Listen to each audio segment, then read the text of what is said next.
Alô, bom dia, você está no canal Professor Belém neste sábado, dia 9 de setembro de 2023. Sejam todos bem-vindos.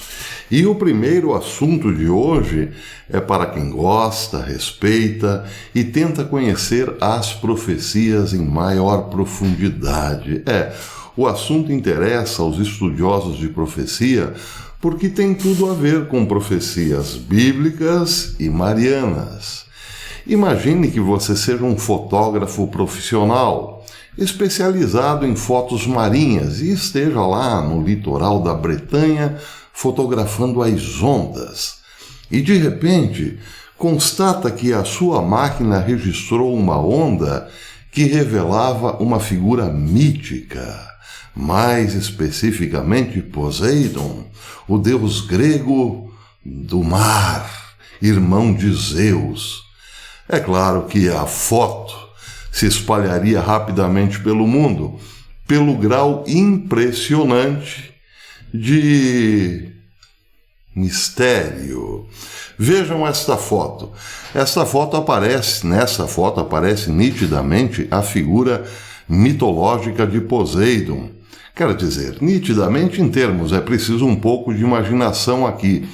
Mas diz o New York Post que é uma foto real.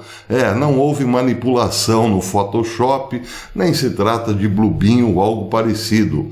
O fotógrafo, respeitado por ser um profissional da área, diz que não mexeu em nada.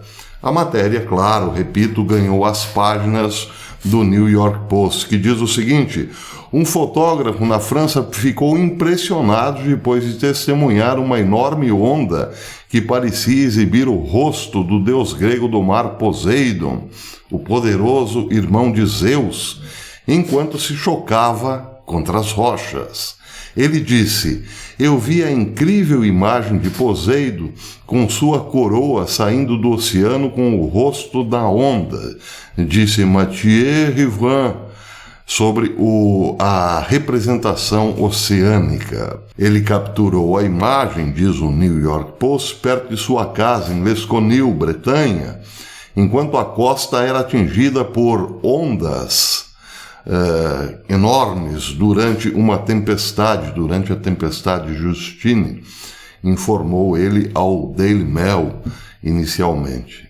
As fotos incríveis mostram, na verdade, uma onda quebrando, ostentando um rosto com uma coroa, como se a imagem de Poseidon tivesse sido imposta digitalmente para um filme de aventura de Percy Jackson, mas ela é 100% original.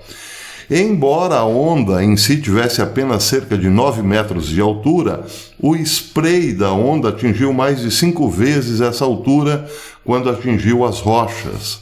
Em última análise, Rivlin espera que sua foto tenha ajudado a mostrar a majestade do mar.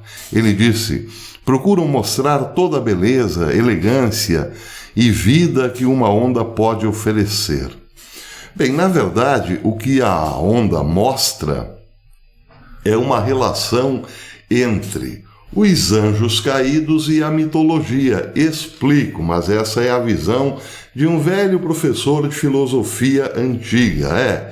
Eu dei aula há muito tempo sobre filosofia antiga e passei pela mitologia grega. Inclusive, minha dissertação de mestrado foi também muito em cima da mitologia grega e a filosofia de Platão. Os gregos não inventaram a mitologia do nada. É claro que se serviram de fenômenos naturais para, por exemplo, descrever uma espécie de poder que transcendia o humano. Mas toda a economia divina dos deuses eram imanentes, pois, segundo os gregos, eles viviam numa montanha chamada Olimpo, aqui mesmo, nessa terra. Os deuses não eram transcendentes no sentido como entendemos hoje, de habitar em outros mundos. Habitavam aqui, este vale de lágrimas.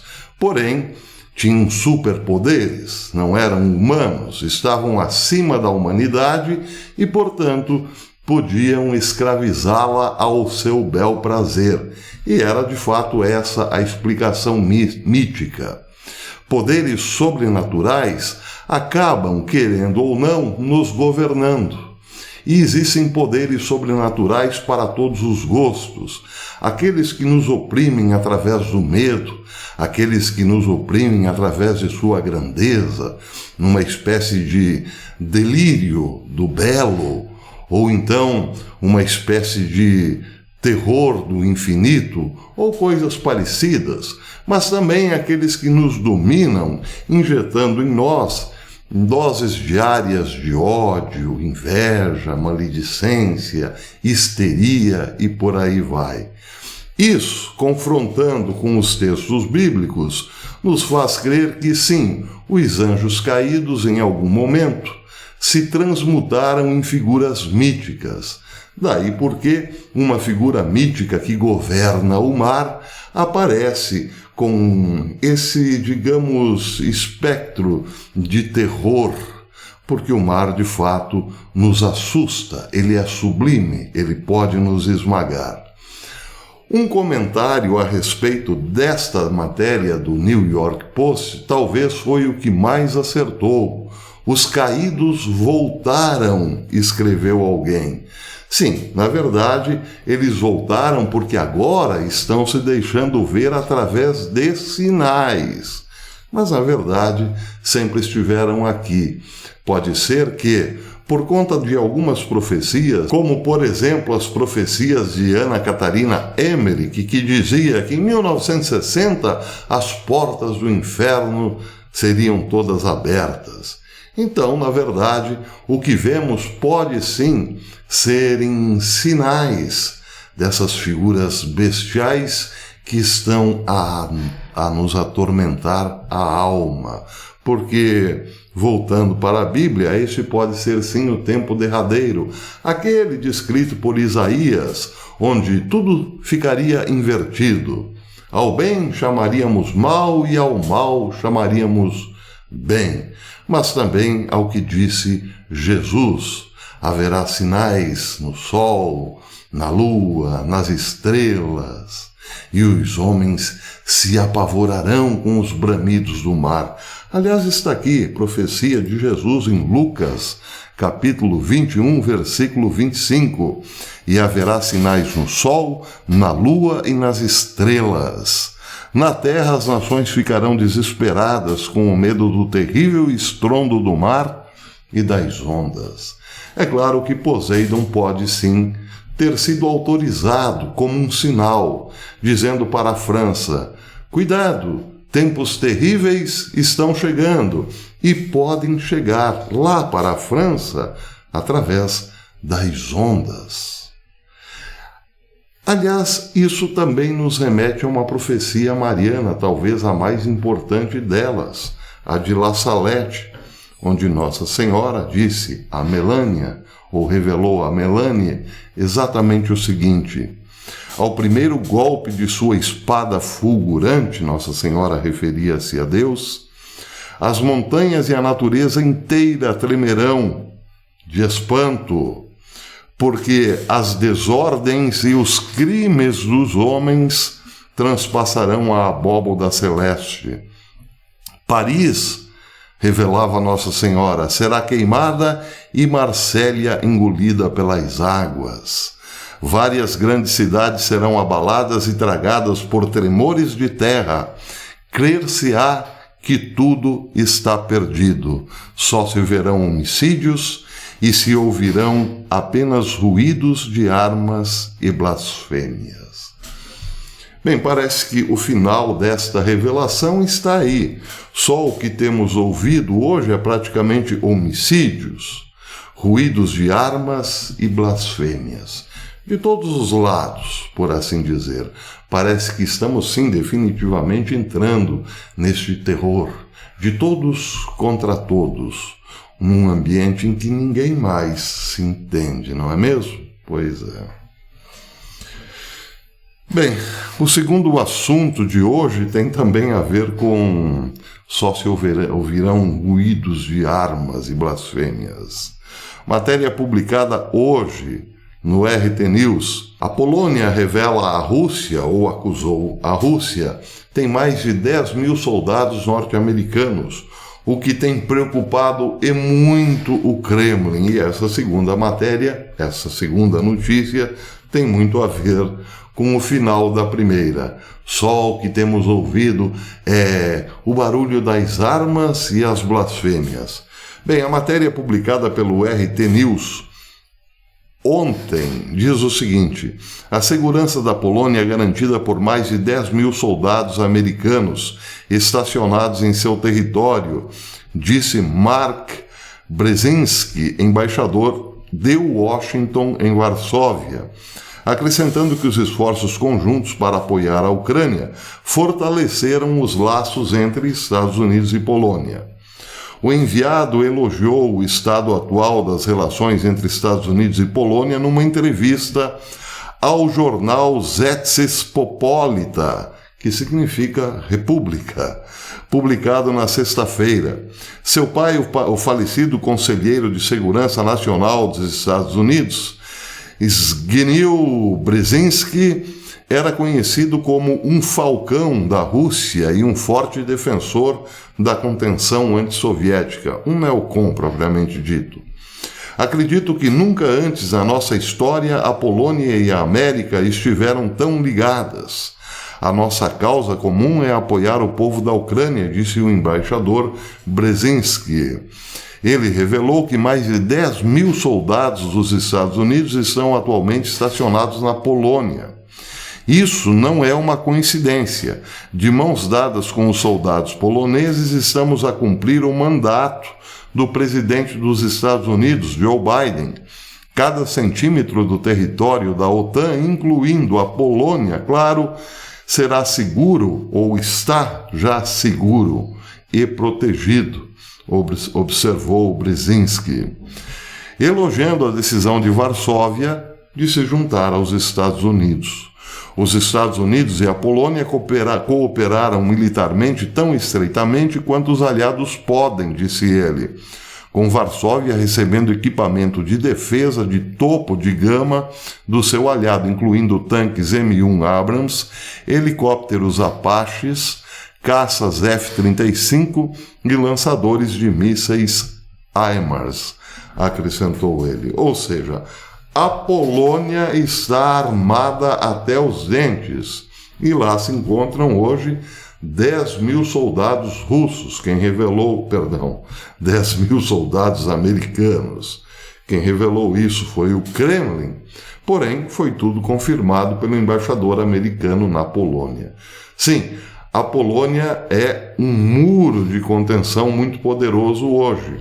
Por outro lado, se Vladimir Putin resolver, naqueles dias em que, aqueles dias de tensão pré-conflito, resolver apertar o botão, a pobre Polônia, claro, será um dos alvos preferenciais. Esse é o terreno perigoso em que se encontram países como Polônia hoje, mas também Suécia, Lituânia, Estônia e por aí vai. A Rússia partiria para um confronto contra a Europa Ocidental, antes passando por cima, claro, como um rolo compressor desses países que têm esta grande defesa da OTAN hoje. Mas para complicar as coisas, a Polônia, além de estar armada até os dentes, pode preocupar o Kremlin por outros motivos que não têm sido muito divulgados atualmente, que são os tais laboratórios de ganho de função, muitos dos quais foram destruídos pela Rússia na Ucrânia. Mas pode ser que, no momento, estejam em operação na própria Polônia. Bem, uma matéria a esse respeito foi publicada pela agência TASS no dia 31 de agosto. Ninguém deu muita atenção, mas o ex-presidente Medvedev já fazia um alerta a esse respeito. Ele dizia, ou melhor, a matéria da TASS dizia: o vice-chefe do Conselho de Segurança da Rússia, Dmitry Medvedev, acredita que o mundo poderá ver o surgimento de novos vírus de origem não apenas natural, mas também artificial. Ele falava na abertura de uma reunião da presidência do Conselho Presidencial de Ciência e Educação. Ele disse, abre aspas, novos vírus podem ser não apenas de origem natural, mas também artificial. Ele salientou também que a Rússia, tal como muitos outros países, está acompanhando de perto o que se passa nesse domínio. Ele também lembrou as preocupações da Rússia sobre a atividade biomilitar dos Estados Unidos no espaço pós-soviético. O espaço pós-soviético aqui, evidentemente, inclui também a Polônia, ou principalmente nesse momento, a Polônia. Para bom entendedor, pingo é letra, dizia o ditado.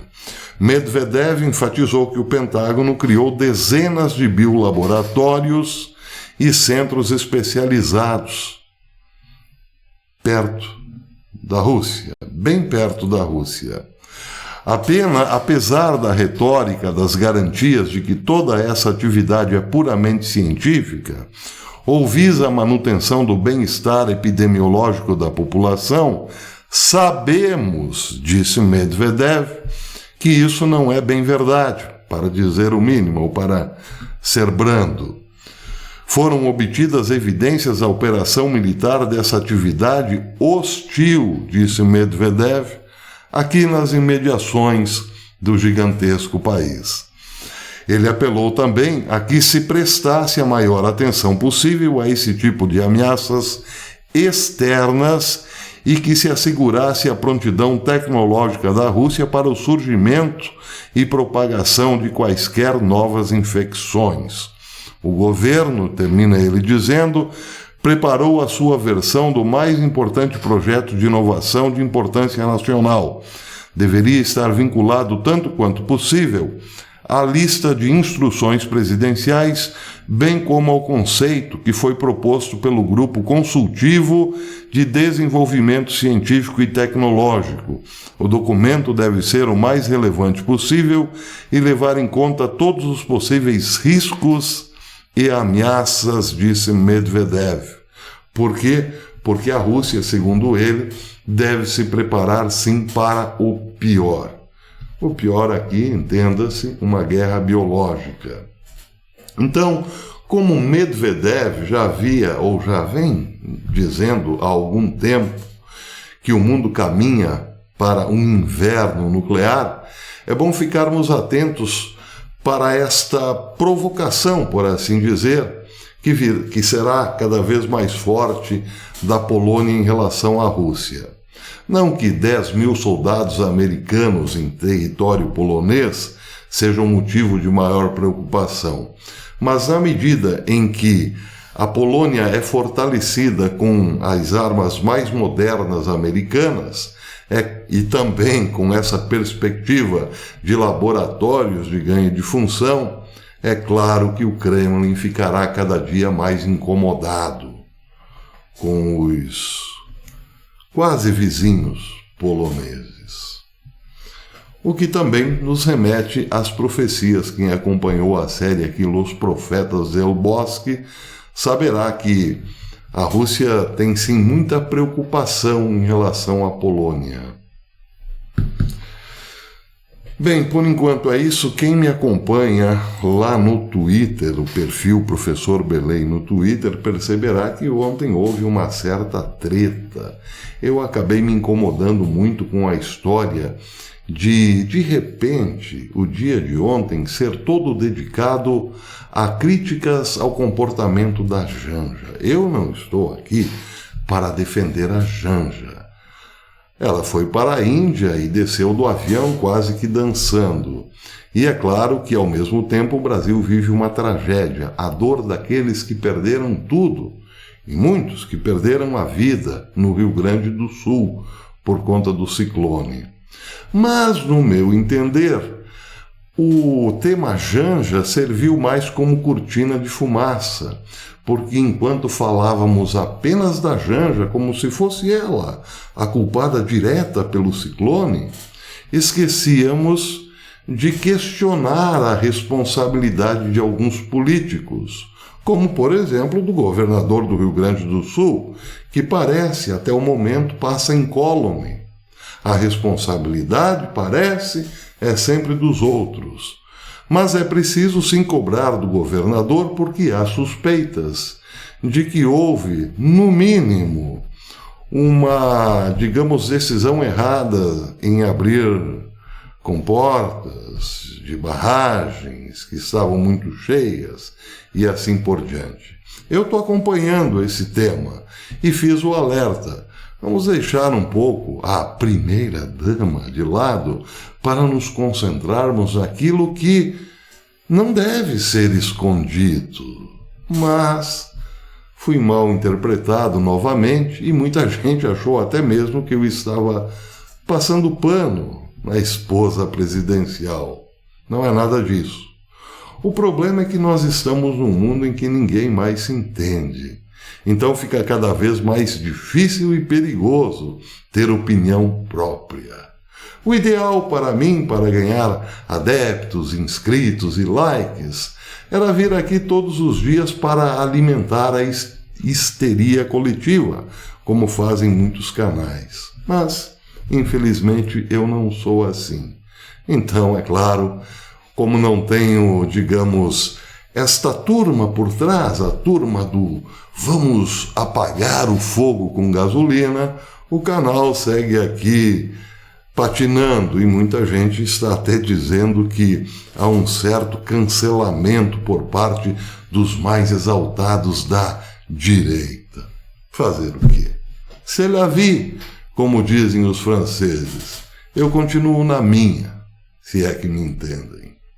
Nada de ficar pilhando o povo, porque afinal, este mundo, meus amigos, precisa hoje sim de uma correção, mas não é da nossa. Nem da nossa histeria. Não é a histeria que salvará a humanidade. Até depois, se Deus quiser.